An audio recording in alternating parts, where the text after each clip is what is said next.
What is going on, everyone? Sarah coming at you from just outside of Hartford, Connecticut. And today we're continuing the rant series as I discuss why I cannot stand the Seattle Seahawks organization.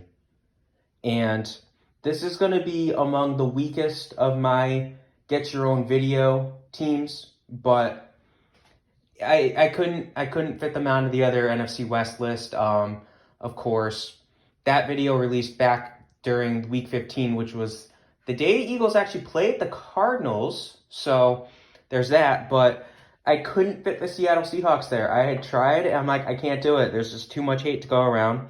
So we're going to have to jump right into this video here as we discuss why I hate the Seahawks.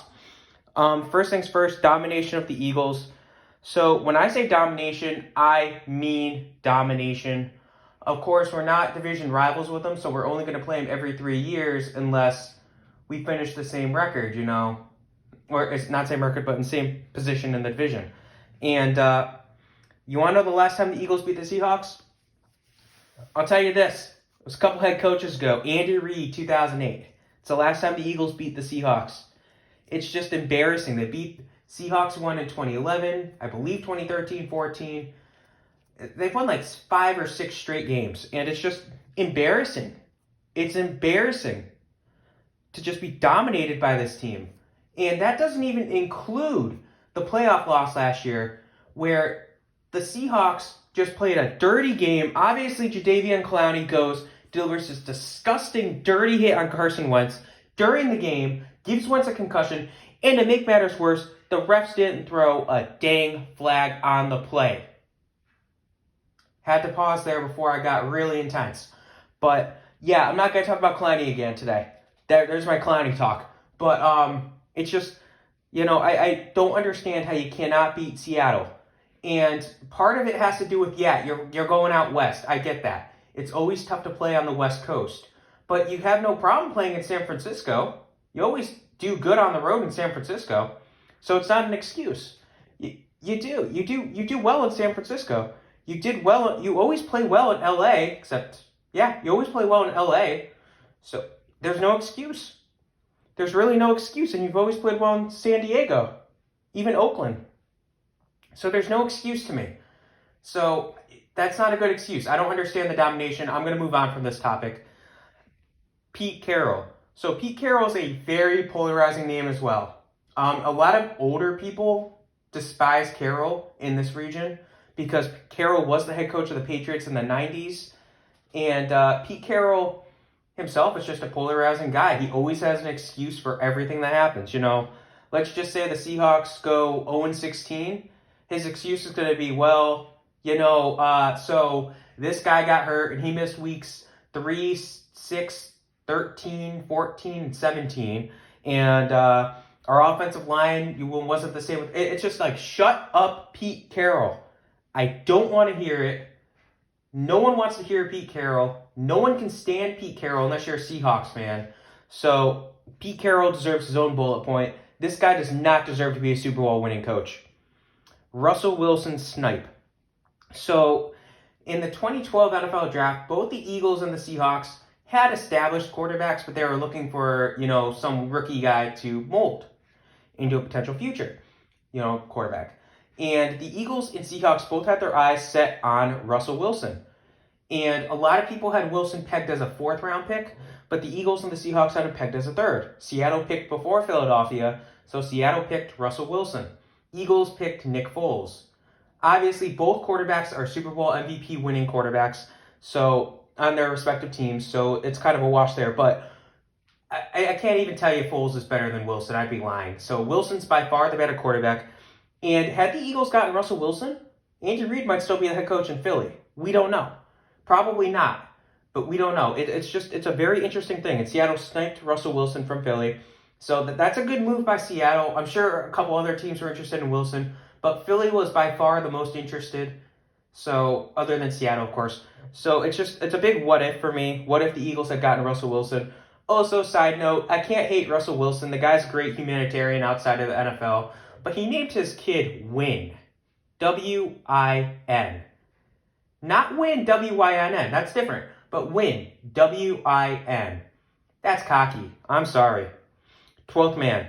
So again, whenever a team has a big fan base and one of the more well-known fan bases, it's always a bit of a knock because, of course, I'm an Eagles fan. I know we have the best fans. I also know we have the most polarizing fans. But the 12th man is just a stupid thing. You know, they retired the number 12 for the 12th man. So I never understood that. Yeah, you guys have a loud home stadium, but guess what? You play in a dome. You're going to have a loud stadium if you play in a dome. And this is the same fan base that completely just made the Supersonics leave in the NBA. And now they're still crying and moaning despite having an NHL team coming in for the 2022 season. But guess who doesn't? Hartford. And you know who deserves an NHL team more than Seattle? Hartford. Seattle, you better support the Kraken or you're going to get even more hate from me. Trust me on that. You don't deserve an NHL team. You barely can support an MLB team. Why do you get an NHL team too? The 12th man fan base is a joke. You can only support a football team. And if the Seahawks go back to struggling like they did in the 90s, it's going to fall apart again. So Seattle needs to stop. Marshawn Lynch. So I've never had a problem with Marshawn Lynch as a player. Good guy. But then he started getting that attitude off the field. You know, obviously, he has to go to those stupid press conferences. And then he would just go, I'm just here so I don't get fined. So Marshawn, how did it feel running for 113 yards against your former team, the Buffalo Bills? I'm just here so I don't get fined. It got so old so quick. The first time he did it, it was kind of funny. But the NFL needs to change the rules on that because nobody wanted to hear that. Nobody wanted to see that. And then it became like this whole joke when I was in school where if you didn't know an answer on a test, you would write, I'm just answering this so I don't get a 0 or something stupid like that. And you'd be talking at lunch and someone wouldn't be saying anything for a minute and then they'd be like, oh, I'm just here so I don't get fined. Or, you know, for attendance roll call, I'm just here so I don't get so I don't go to the office. It just got really annoying really quick. And yeah, as a player, no problem with Marshawn. Off the field, I never liked that garbage. Wasting Shaun Alexander's prime.